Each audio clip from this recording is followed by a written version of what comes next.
This year's edition of the Chicago Architecture Biennial, called The Available City, is focused on city-owned vacant lots and their potential as collective space. And we're looking at that within 5 neighborhoods: North Lawndale, Pilsen, Inglewood, Woodlawn, and Bronzeville.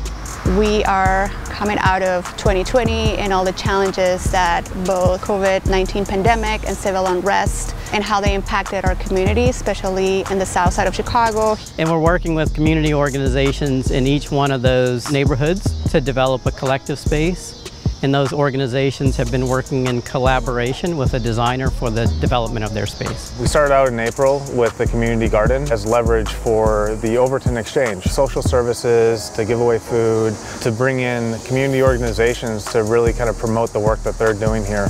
Food distribution during COVID, diaper distribution, community gardens, rain gardens. These are things that impact our community every day. It makes us think about things in a very creative way. What we're trying to do is try to think about the permanency of this, not just here, but in the other neighborhoods around Chicago and the rest of the country, the rest of the world. We have the same challenges every place. The biennial is shining a real light on it that's allowing us to think about it in a much bigger way. Allowing us to be able to really kind of tell new stories, begin to bring in folks from outside of the community and allow members of the community to tell their story through this installation is an opportunity that we just couldn't really pass up. The land belongs to Project Hood organization. We're working on building a future community center.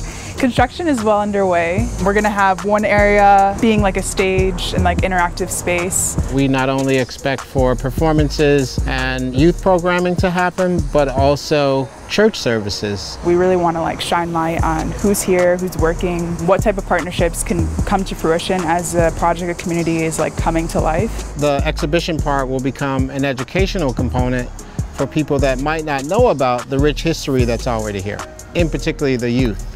We really want them to understand the beauty and the value that has been here and how they can add to that. While the biennial is really focusing on a few sites, it really is speculation and reflection on all of the city-owned lots. They number in total just over 10,000, and they're primarily on the south and west sides. What can be the impact of those spaces on each of the neighborhoods, as well as what can be the impact on the city as a whole when you begin to think of those as a landscape? We are upgrading.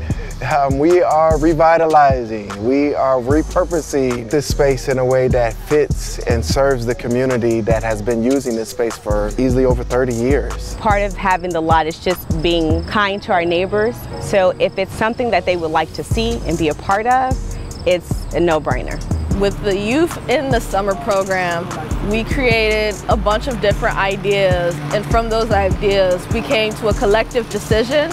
As you see here, we see the lovely design, co-design with the students, mixed in with some of the architectural design of Outpost Office, Studio Barns, a play system, you know, that our students help build these modular boxes as well. Bring attention to the core. We wanted people to feel safe. We wanted them to come out to just have fun and enjoy themselves without worrying about, violence. This project is important. It's made for the community to come together to know one another and help each other out. To me, it felt as if the students really protected the integrity of the community's presence in this space. And I think sometimes that's missed when you have new development that comes into a community like North Lawndale. And the students were instrumental and really held to honoring the past. So the project on the site behind us is called the Living Room, and it's a pavilion that the Bitter Tank Farm have designed for CCA. So we're in our 43rd school year, always have been located in North Lawndale. I really love North Lawndale. There are so many wonderful community members and community partners and organizations here. We seem to be really good at helping each other and working together. So there was a lot of discussion about poverty, obesity. We began the discussion of a food forest where kids in the community and adults could come get fresh fruit and fresh produce. In terms of what the project is meant to do, to really tie into the permaculture techniques that have been implemented here in this park, the way that the kind of natural habitat in this area is meant to all kind of tie in together.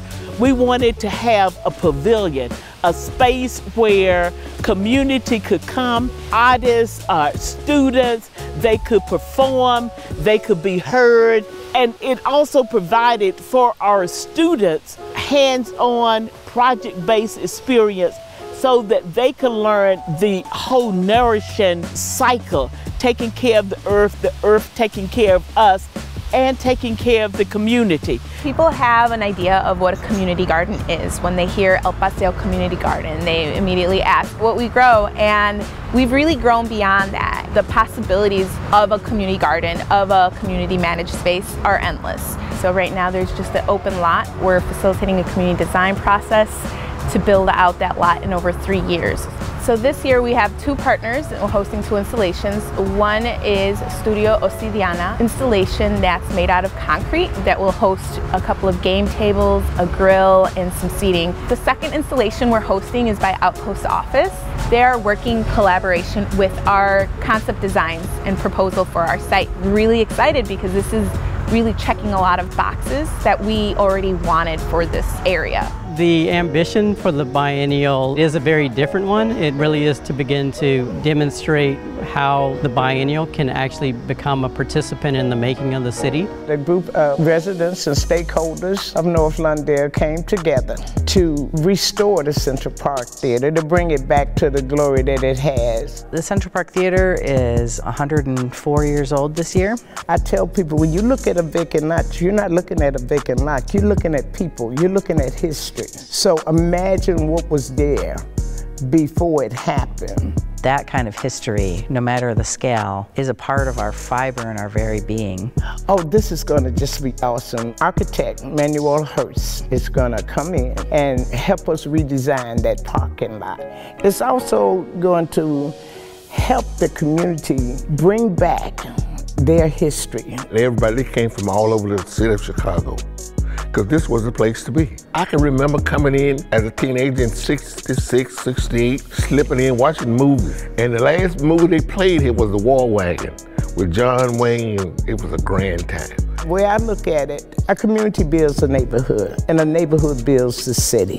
We're really focusing on what does it mean to preserve and conserve, in particular spaces where Black people live and Black spaces, and that starts with the land and the concept of ownership and stewardship of the land. And so the biennial has been able to come with this pairing with Attilio Bow Wow, and we're building out the outdoor seating area, gathering space, so the community can have a space to break bread. Library that we have in one of the container units. What we're working towards is, how do we create Black futures here? Why do people want to call this space home? Inglewood has such a beautiful fabric of families that make up this community. So it's never just a binary conversation. There's a lot of layers to this wild onion. And so it's apropos that we call it Chicago. It is a wild onion for sure.